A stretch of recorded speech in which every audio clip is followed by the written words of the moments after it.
Function पर बैठा हुआ है लहरियासराय में, जबकि इसके पास सभी माफिया है। जिस पर एफआईआर है उसको भी रखे हुआ है, शराब माफिया है उस पर बैठा हुआ है।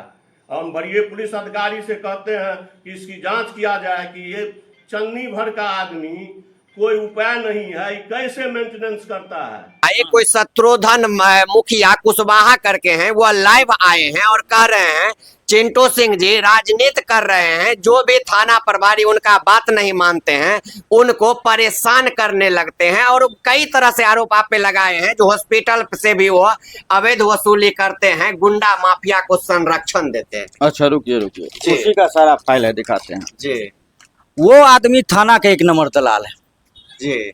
भू माफिया है। मुरारी झा का हत्या कर दिया, उमेश चौधरी 7 लाख रुपया तो उसके फर्दबियान को चेंज करवा दिया।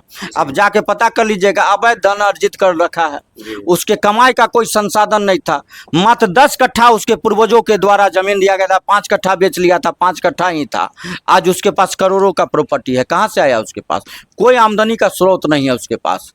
और वो अवैध रूप से हॉस्पिटल संचालन करवाता था, जो बहेरी थाना 126-26 दर्ज है। और बहेरी थाना प्रभारी उसको कॉर्पोरेट, उसको महीना पहुंचता था शत्रुघ्न महतो के द्वारा। अवैध हॉस्पिटल से वो शत्रुघ्न महतो देता था। आप देखिए, उसका आज का पैसा नहीं है जी। ये 2004 का एग्रीमेंट आप पढ़िएगा। आप पत्रकार हैं और डीएसपी साहब कहते हैं इसके हमको अंदर नहीं जाना है। जब ये हॉस्पिटल कर्मी ये स्टाम्प पर एग्रीमेंट करके दिया है कि आज के बाद हॉस्पिटल पर से ये पेशेंट लेके जाता था, जिसके ऊपर इस पर केस करने के लिए जब थाना में दिया गया था, तो लास्ट में सभी लोगों ने, वहाँ के स्थानीय लोगों ने, बंकू भैया नहीं रहे, गुजर गए, उसके बाद वो थे हरि यादव जी थे, वो लोग मिल के जो है मामला को स्वास्थ्य विभाग से सॉर्ट आउट करवाए थे कि अब ये तंग अथी नहीं करेगा, हॉस्पिटल से कोई अथी नहीं ले जाएगा। तो इसने एग्रीमेंट दिया था, ये 2004 का है। और वो आदमी आज तक अवैध हॉस्पिटल चलवाता था। जब महादलित 191-25 में सुनील मांझी की पत्नी की मृत्यु हुई थी, तो मुझे फोन आया, तो मैंने तुरंत रिस्पांस लेके डीजीपी साहब, एसएसपी साहब और ग्रामीण एसपी साहब को कहा, तो उन्होंने रेड करवाया। रेड करवाने के बाद 191-25 कांड दर्ज हुआ। और पता कर लीजिएगा, आज तक जो है जो भी गिरफ्तारी हुई एसपी साहब के बाद, आज तक सूरज गुप्ता गिरफ्तारी नहीं किया। आज समझ लीजिए कि 14 महीना होने जा रहा है, अभी तक कह रहा है कि हम वारंटे निकाल रहे हैं, कुर्किए निकाल रहे हैं। 14 महीना हो गया, उस महिला की मृत्यु हो गई।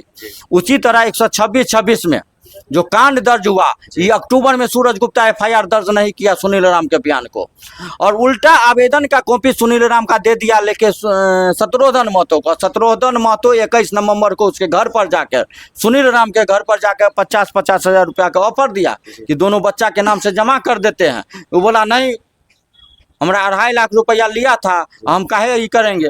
उसी पर उसके साथ जाति सूचक नाम लेके गाली गलौज किया, जो खानपुर थाना कांड संख्या 264-24 जो कांड सत्य पाया गया, और इसमें भी 126-26 में भी सत्य पाया गया। और 521 जो अवैध रूप से नर्सिंग होम चल रहा था, सरकारी केस जो हुआ, तो उसमें थाना प्रभारी और चिकित्सा पदाधिकारी 6 दिन तक मामला को रोक के रखा और 2.5 लाख रुपया लेके इसका नाम नहीं दिया। और उसमें अनुसंधान करता रोशन कुमार और ये थाना प्रभारी बचा रहे हैं। उसी केस में 126-26 में एसडीपीओ गिरफ्तारी का आदेश दिए हुए हैं अप्रैल महीने में, लेकिन आज उनको 3.5 लाख रुपया मिल गया, तो आज वो हो गया निर्दोष। अब सोच लीजिए, उसकी गिरफ्तारी नहीं कर रहे हैं, जिसका अप्रैल में गिरफ्तारी का आदेश हुआ उसकी गिरफ्तारी नहीं हुई। लेकिन एक पत्रकार जो भ्रष्टाचार के खिलाफ आवाज उठाया, तो विजय गुप्ता 4 दिन के अंदर गिरफ्तार हो गए केवटी में। अब सोच लीजिए, यही है हमारे कानून का राज।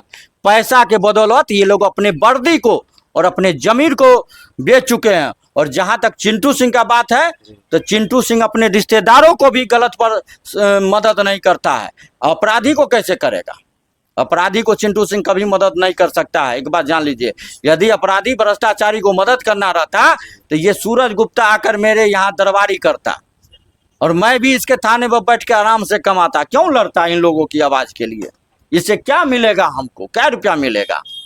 और हमने जितना जमीन बेच दिया, उतना शायद सूरज गुप्ता हो या रोशन हो या बासुकीनाथ हो या उसका चेला जो है शत्रुघ्न महतो जो भूमाफिया है, इन लोगों की औकात नहीं है। आज भी मेरे पास जितना प्रॉपर्टी है जी। इनकी औकात नहीं है।